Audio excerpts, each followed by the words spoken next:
17th ranked flyweight in this world, Andrea Lee looking to hold on to her spot in the rankings as she takes on surging Brazilian contender Natalia Silva in this matchup.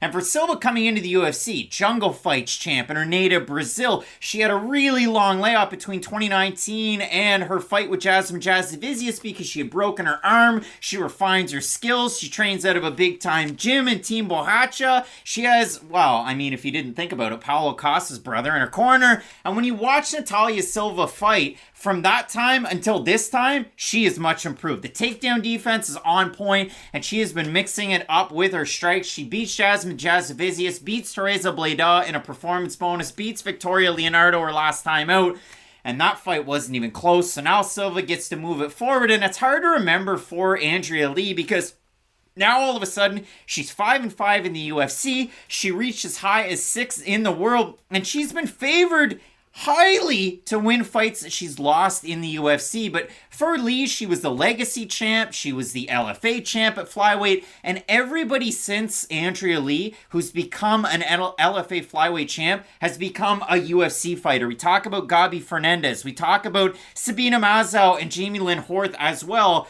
And for Lee, it'll be interesting to see if we can kind of get back to basics, because what do we know her for? I mean, out of all of these fights, out of all of these wins, the takedown differential in her fights has been a big story. 19-4 to 22 against. It seems like everybody wants to take Andrea Lee down, and as a striker, Andrea Lee likes to take down other women. That sounded aggressive. But when you look at a fight like this, Matt, Natalia Silva is going to bring the strikes, and Andrea Lee, a very accredited striker, a 2013 Amateur National Gold Gloves champ, and in 2014, she was a North American WKA Muay Thai and kickboxing champ. So both of these women can butter some bread when it's on the feet with their striking. What do you make of the matchup here? It's an interesting fight because I think there's two major factors in this matchup. I think this is a pretty big step up in competition for Silva, and I say that because of the experience that Andrea Lee brings into the cage. You're right, her record's, 5-5 in the UFC, but all of her fights have been against fairly high levels of competition. Like you said, even before she made the jump to the big organization, everybody on her resume, for the most part, is a pretty good opponent. So for Lee, it's been interesting because at 34 years old, is she an old 34? Is she a young 34? Because she always kind of fights in the same manner. Moving forward, Andrea Lee is a very difficult fighter to deal with.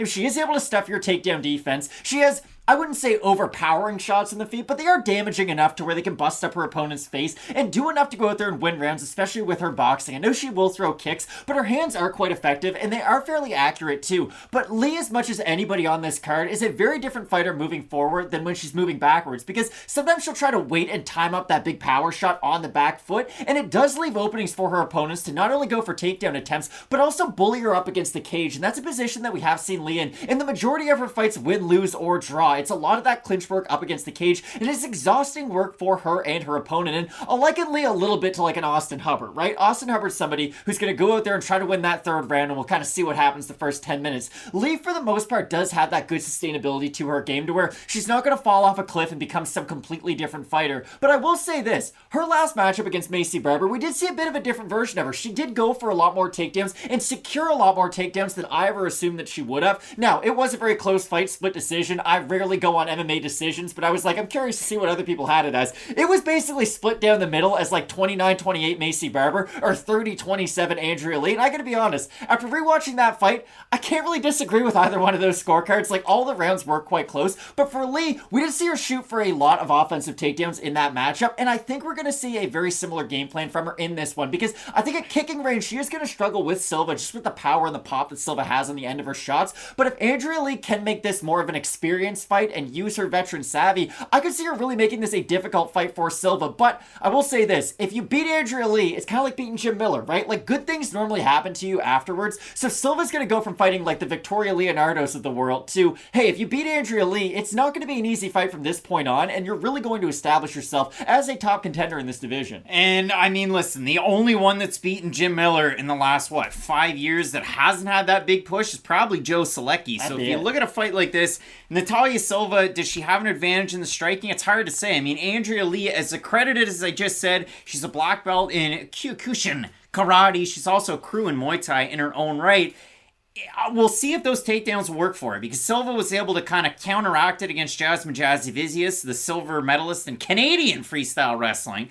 It's not like it's a different type. Like Canadian football, the balls are bigger and we have one less The end down. zone's the upright's in the middle of the end zone. But for Natalia Silva, she's definitely carrying a wave of success into this one. For Andrea Lee, she's not just looking to hold on to her spot in the rankings. It's 2 straight losses. The one to Macy Barber that was incredibly close, a split decision loss, and a loss to Viviane Araujo, where even Lee had her moments in that loss. So we'll see how this one plays out, Matt. We have a look at the Tapology vote. Surprise to us there, to you. I'm going to say I think the fans are going to go crazy on this one. Over, under, 77.5% Silva here. So I was thinking 70% Silva, so I'll say under slightly. Say under, and it is over. 814 total votes, 88% Silva, 63% by decision, 24% by knockout. For the 12% that have Lee, 80% by decision.